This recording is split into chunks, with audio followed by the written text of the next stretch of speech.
this past week, we watched an anime, and it goes by the name of Tatami Time Machine Blues. And it's part of... You had one job, Alex. I suck at my one job. This is why I'm always going to work at this hot dog stand. Yes, Alex, we watched Tatami Time Machine Blues, which is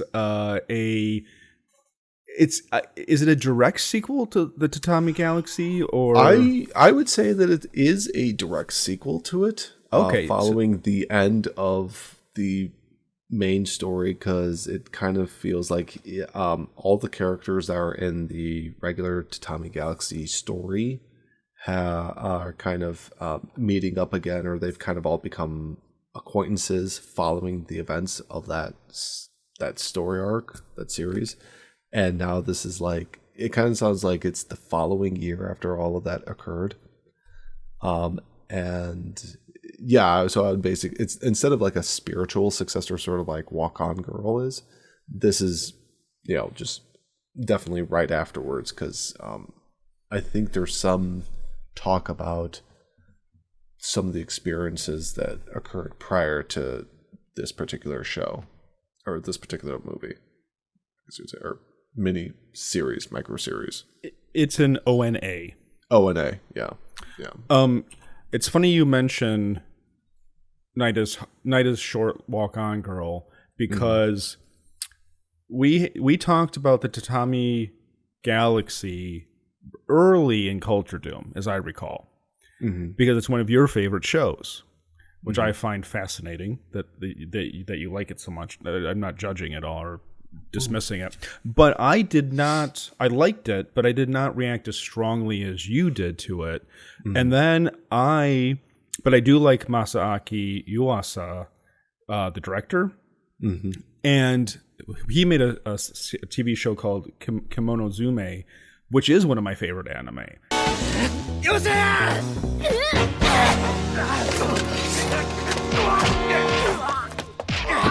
So Yuasa did the original television series, and he did Walk On Girl, and then Shingo Natsume, like you said, did this one, the Tatami Time. But they must, because Yuasa did Space Dandy, so they clearly have a working relationship with each other. And what's Yuasa's company called? What's his? You mean the studio? Yeah. Saru, I think it was like S-A-R. Science Saru. Science Saru. There, yeah. So it still was produced within USA, was probably involved in some producer capacity, and at least. And I don't know. I guess we should say quickly. The story takes place after the Tatami Galaxy. Our hero is living in a shared living space. He has the only room that has an air conditioner in it in the hot, humid summer of Japan. He's waiting to have an adventure in his end of his college career. At the end of his college, he wants a summer adventure. Well, through strange circumstances, they happen across a time machine in their building, and it's a very loose explanation. Yeah, and adventures ensue. Basically, I don't want to say too much about it. Right. Yeah. The main thing, and if anybody's seen the original series has to do more with like a Groundhog Day type of scenario where he sort of experiences the same year of college over and over again, but it takes on different his decision in joining different types of clubs are the major changes that occur. In this one, it has to do with time travel, and where the original series was kind of every episode is a different kind of events or a different storyline that kind of plays out as like the same year of his life. This is very structured, where it's one episode very linear. Yeah, it's very linear. It's very constrained in terms of the amount of zany wackiness. Because comparing it to the original series, there definitely is a noticeable, massive cutback as to the crazy stuff that occurs. There is a little bit, but not to that extreme that was prior. The characters themselves are also not as, out of, kind of kooky as like they were prior, sort of. Even the character of Ozu, who was sort of like the major antagonist to the main character, is very much more restrained and such. He's still kind of a schemy, kind of Weasley looking character, but not like, he doesn't do as much, chaotic actions as he did in the first series and such. You talking about Ozu? Ozu, yeah. He's got kind of like the fangy looking guy with the. He looks like an onion there. Yes. some sort of yokai of some sort. And the time machine itself is basically like, it looks like it's just like a floor mat with this kind of like device that's developed on it. And they explain when there's an introduction of another character that the central group comes upon, he kind of explains what this machine is and how it was developed and the purpose behind it and such. And he's kind of a time traveler himself. I felt personally insulted or personally attacked when that character came on screen, and they were like, look at this schlubby guy who just kind of wandered in, and it like satchel. And it like panned up on him, and I was like, hey. なんとももっさりした男がやってきた。もっさりした髪型、もっさりしたシャツの裾をもっさりしたズボンに押し込み、斜め掛けしたもっさりカバン。まさにもっさり伝道師。その風貌には親近感しか湧かない。He was kind of an abrupt introduction too, where he's just kind of like this guy who's almost felt like an audience member that sort of just got plopped in there, and he's just like, time for me to do exposition as to what's going on and what this device is and stuff like that, and give you kind of a background to stuff. So, as a big fan of the original, did you ever see Walk On Girl? Did you ever watch that? I have not yet. Okay. But the weekend is coming up. I have the Blu-ray. I actually own a copy. I own that movie. Okay. I'm kind of... What am I watching right now? I'm doing Full Metal Panic. I'm still doing some Kindaichi. God, you're watching so much anime now? What's the other one? Oh, I started Tokyo Revengers also. Yeah, it's getting pretty bad here. But yeah, so as a big fan of it, what did you think of Tatami Time Machine Blues? It was okay. I think it's something that if you enjoyed the original show, it's kind of a nice complementary follow-up to it. It's not like a true sequel. It's kind of this weird thing. It's just sort of like an additional, it's not like a reboot or remake of any sort, and it's more of like just like an additional epilogue story, I guess you would call it. Watching it doesn't, a lot of people say like sequels or something ruin the original and stuff. It's not something that ruins it at all. It's just kind of, we're taking the characters from the original series and we're putting them in just like in another scenario, and we're not really addressing too much of the stuff that took place in the first series and a lot of the nuances of it to be brought over to this one. That's kind of what I felt when I was watching it, just because it was impressive that while it was done by another company, the director who did who I guess worked with the previous director was able to bring that very, very almost like beat for beat art style to this, instead of just seeing something where, you watch an anime series and then like years down the road they make like another one like Furry Curry, for example, and the character designs are off or they're a little different or something like that. This was pretty much, you could have sworn it was just done by Madhouse all over again. Everything about the animation and they maintain the pre-existing character designs that have been done in the other two works, but like the direction, the performances, all of it felt very consistent with specifically with the Tatami Galaxy, since Walk On Girl is a very it's not really part of that world. It's just like they took the characters and put them into a different film. I kind of loved this. I really enjoyed it. I watched it all in one day. Which is not, it's only 6 episodes. And the episodes are like 15 minutes each. Some of them crazy short. So the whole thing is like an hour and 40 minutes, I think, total is what, including the opens and the closes. So you could just re-edit this all as just a film. I mean, I almost feel like it should have been a film. Yeah. It is in a lot of ways it is just a simple,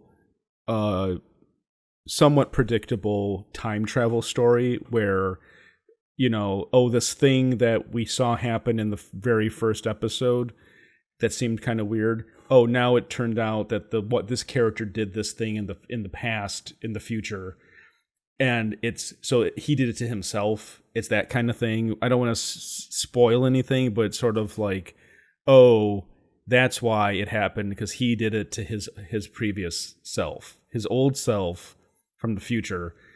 You know what I mean? Yeah. So and that stuff, I don't know. I have a soft spot for time travel stories. So I really had fun with that. I also really just kind of liked the romance. I liked the new character, the time traveling character, and how he fit into the story and those characters and their relationship. I thought that, and I feel like, as someone, like I said, I liked the Tatami Galaxy, but to me, it made me want to rewatch it, because now that there's like this nice coda to that story that really kind of ends, at least their college life. This is the end of the college story. I think it's really nice. It's a nice little romance. 他で行く予定がありますから。昨日はそんなこと言ってなかったじゃないの。誰と行くの？どうして小津さんにそんなことを報告しなければならないんです？ね。小津は返す言葉もなく、ざまあ見ろと言うべきであったが、私もその時密かに打ちのめされていた。明石さんが送り火見物へ出かける。一体誰と？その横顔は真冬の忠須の森に佇んでいるかのごとく涼しげであった。明石さん。はい。暑くないの？めちゃんこ暑いです。I really enjoyed it. I was quite pleased with it, and it made me feel a little bit guilty that since I like Yuasa's other work so much, like Mind Game, Kimonozume, Walk On Girl, and then there's something else. I felt like I was cheating on him. Like I was like, this is I like this a lot too. I like what this director did with the material. So I think that you should see the Tatami Galaxy first. Yeah. Because like you said, it is sort of like an epilogue to that story with these characters. And I also thought it was interesting how the main story ends in episode 5. And then the 6th episode is just kind of background information on some characters and how people met each other. I thought that was interesting. I think, I don't know what it was. I think it was reading at MAL, where I think this was something where it was originally shown as like a film, like it was edited as a film, and then they rebroadcast it, like the 5 episodes that made up the film, and then they added in the 6th afterwards or something, which was not part of the film portion. Because I saw like a poster for it or something. And the poster for the series looked more like it was a film poster than anything else. But yeah, I think they like it was like broadcast within like back-to-back episodes over a short period of time or something. So yeah, I think the one that they have now on Hulu, I think that's what was the final version and such. Okay, with the 6th episode. So premiered in Japanese theater for a limited 3-week run starting in September of 2022. The 6th episode, which features original content, is not included in the compiled film version. For the first 2 weeks of the film's release, attendees were gifted one of 2 short stories by Tomihiko Morimi. Well, that makes sense because the last episode did feel a little weird because the story was over. So I was like, what are they going to? Is there something that they're missing? バレたら宇宙は消滅する。もったいぶるね。かっこ悪いぞ。今ならやり直せます。何のためのタイムマシンです。あなたはいつだって目の前にぶら下がっている好機を逃す。4畳半タイムマシンブルース。 So, Alex, the big question: how many pots of gold do you give the Tatami Time Machine Blues? For this, I give it 2.5 pots of gold. So always so low ratings from this guy. I Do usually you give like higher. anything? No, you don't. You're always like I like you're Akira. usually like, I love it. 2 pots of gold. Well, I'm just trying to, because I think I put my like a rating for it on MAL, and MAL's is a little bit funky in terms of, I think I was like, I'd get like a 6 or something. Yeah, there's like a big drop off when it's like there's not like an average. It's just either yes or no. Alex, do you Not a consider, maybe. so when you use a 10-point system, let's say, do you consider 5 to be an average? Like this is like dead center average score? Maybe a 6 more so. You think a 6 is an average? It's a 5.5 if it existed would be probably better. Okay, but why? But I mean, 5 is literally half of the. Well, I I think I gave it like a 6. No, but Alex, did you hear my question? Yes, I know. And There's no middle ground for this. I'm going off of what they have. No. I'm asking. This is a philosophical question. If you have a 0, yes. If you have a if there's a 0, I mean, I know it's arbitrary, this argument, but I'm not arguing. I'm just 0. If there's a 0 to 10, a 5 would make sense. Since there isn't, I have to give it a 6. I can't. I'm sorry. This is my own headcanon. There's only making 6 it- Star Wars films. 6. okay. Did you get a text?